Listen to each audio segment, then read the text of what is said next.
इस particular video में हम समझने की कोशिश करेंगे कि स्टेटमेंट ऑफ कैश फ्लो में इन्वेस्टिंग एक्टिविटी क्या होता है।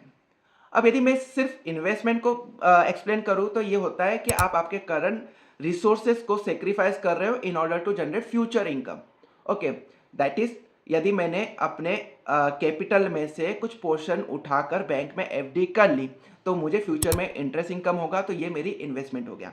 अब कंपनी के पॉइंट ऑफ व्यू से इसे समझने की कोशिश करें तो कंपनी क्या करती है कि कंपनी असेट्स बाय करती है, property, plant, equipment, intangible asset किसी कंपनी में इन्वेस्टमेंट करती है, सारी चीजें उसकी इन्वेस्टिंग एक्टिविटी होता है।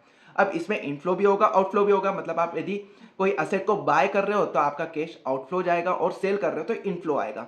अब इसमें इंपॉर्टेंट ये हो जाता है कि इसे कैसे समझने की कोशिश करें बैलेंस शीट के पॉइंट ऑफ व्यू से। अब बैलेंस शीट में जो असेट वाला पोर्शन होता है बेसिकली हम उसे दो भाग में डिवाइड कर सकते हैं। फर्स्ट होता है आपका नॉन करंट असेट और सेकंड होता है करंट असेट।